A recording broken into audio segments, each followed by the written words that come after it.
기원전 700년경 농민적인 생활 양식이 도시적인 양식으로 변화를 하기 시작할 무렵에 이르러서야 그리스에서도 기하학적 문이 중심의 어떤 유연성이 없어지는 형식이 쇠퇴하기 시작을 합니다. 그래서 이제 나타나는 게 이런 모습들인데, 그 전에 기하학적과 다르게 좀 더 인체가 사람이 사람처럼 그려지기 시작을 하는데요. 이때 도자기 기법이 두 가지 기법이 있습니다. 첫 번째가 이 흑화 양식, 그리고 두 번째가 적화 양식입니다. 이게 두 가지 다 같은 주제를 그리고 있는데, 첫 번째 흑화 양식에서는 인물이 무슨 색이죠? 검은색이 주로 이루고 있다면, 적화 양식에서는 빨간색으로 주변이, 배경이 검은색으로 나타나게 되는 거예요. 이 흑색상은 어떻게 말하냐면, 도자기 전체에 검은 유역을 입혀요. 그런 다음에 그림을 넣을 부분을 빼고 바탕을 긁어냅니다. 다음에 표현하고자 하는 대상은 검은색으로 남기고 긁어낼 배경은 원래 도자기 색이 나타나게 됩니다. 인물의 세부는 아주 가느다란 철필로 그어서 표현을 한다면, 이 적색상은 검은 유약을 둘 다 똑같이 바르는데 표현하고자 하는 대상을 긁어냅니다. 그러니까 흑화 양식이 먼저 나타나요. 둘 다 흑색 유약을 바른 다음에, 유약을 바르면 까맣겠죠. 근데 거기에다가 내가 표현하고 싶은 건 놔두고 옆에를 긁어내기 시작합니다. 그런데 적화 양식은 반대로야. 내가 표현하고자 싶은 거를 긁어내서 표현을 합니다. 그러다 보니까 이 흑화 양식은 조금 더 대담하고 실루엣처럼 보여요. 옆을 긁어내서 만들어야 되니까. 그리고 적화 양식은 흑화 양식보다 좀 더 해부학적인 묘사를 더욱 생생하고 섬세하게 표현할 수 있었다고 하는데, 비교가 이제 확 되나요? 네. 기하학적 양식과 아르카이 양식. 네. 비교가 좀 되죠. 네. 이 아르카이 양식에서 가장 큰 특징 중에 하나는 생략과 단축의 개념이 생겨났다는 겁니다. 여기서 생략과 단축은 뭐냐면, 이 아킬레스 손의 왼쪽에 창을 잡고 있죠. 왼쪽 손에. 왼쪽 손이 몸 앞에 있게 나오게 되죠. 그렇기 때문에 왼손은 일부만을 보여주고, 두 영웅의 다리도 한쪽은, 뒤에 있는 다리는, 한쪽 다리가 가려지게 되죠. 기하학적 양식을 다시 보면 말 모습 볼까요?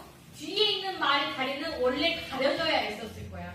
그냥 같이 서져 있으면. 근데 그렇지 않고 그렸다면, 이 아르카이 때는 뒤에 있기 때문에 뒤에는 생략돼서 표현이 되게 됩니다.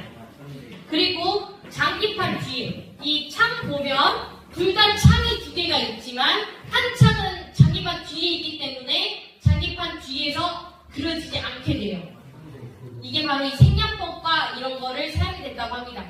그래서 이집트인들은 모든 것의 본질을 빼곡히 그리려는 데 열중했던 거에 반면, 이 그리스인들은 더 이상 그곳에 있었던 모든 것을 그려야 한다는 것에서 벗어나기 시작합니다.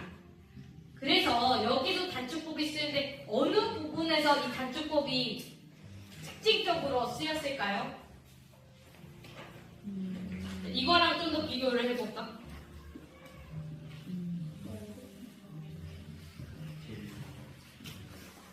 일단 얼굴은 이집트 때와 비슷하게 정면법처럼 그려진 것 같은데, 어디에서 쓰였냐? 바로 발가락에서 쓰였습니다. 보입니까? 정면 발가락 어때?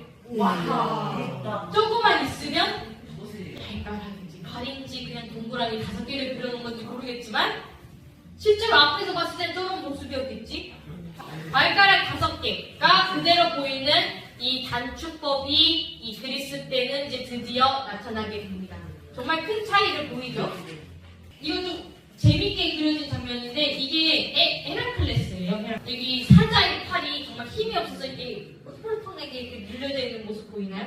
네. 그러네. 이런 모습도 그려지게 됩니다. 그 당시에 이 실생활을 볼 수 있는 모습들이 이 아르카이기의 이 도자기에는 그려지게 되고 있습니다. 그럼 이제부터는 이 조각상을 좀 더 볼 건데요. 아르카이틱 때는 좀 이렇게 생긴 주먹상이 나타나게 됩니다. 얼굴이 좀 크고 다리가 좀 빈약해 보이죠? 짧고 좀 얇아 보입니다. 크로스라고 하는데 기원전 590년경에 만들어진 작품입니다. 반듯하게 서 있는 모습을 보면 마치 이 이집트 때 영향을 좀 많이 아직까지 받은 것으로 보이는데 이집트 때와 다르게 어떤 인체를 표현하려는 어떤 더 노력이 보여지게 됩니다. 차이점이 크게 있어요. 뭐가 있냐? 팔 사이가 벌어지기 시작해요. 공간이 생겨요. 이게 큰 역할을 하는 게 뭐냐면 이집트 때까지는 팔이 붙어있죠, 몸이랑. 몸과 팔 사이가 붙어있고요. 그러니까 그냥 하나의 구조처럼 벽을 장식하는 용도였다면 이제는 이 그리스 때는 조금 더 지난 530년경에 나타난 작품이 바로 이 크로스와 이 코레입니다.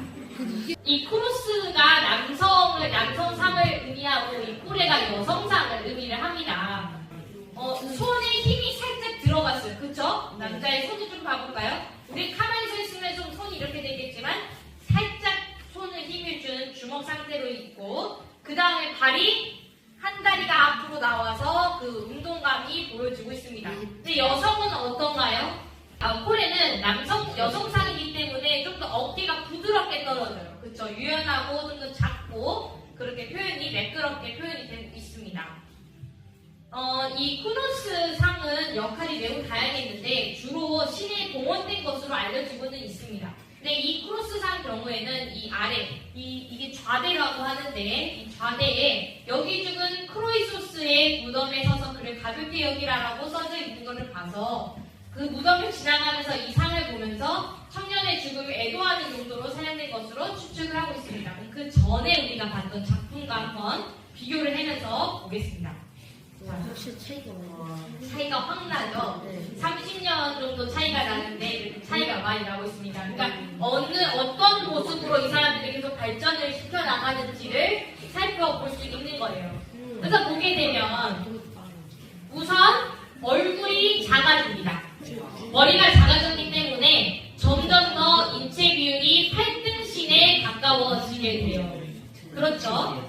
그래서 우리가 여기서 보면 이 첫 번째 크로스, 이 590년경의 크로스는 선에 좀 더 집중을 했다고 우리가 설명이 되고 있는데 이 선에 집중이 됐다는 게 뭐냐면 가슴을 보면 가슴 근육이 그냥 선 두 개를 그어놓는 것 같이 표현이 되고 있어요. 근데 옆에 있는 530년경에 만들어진 크로스는 어때요? 부피감이 느껴지기 시작합니다. 부피감이 느껴지나요? 이 근육이 앞뒤로 튀어나와 있는 게 느껴지게 됩니다. 허벅지 어때요?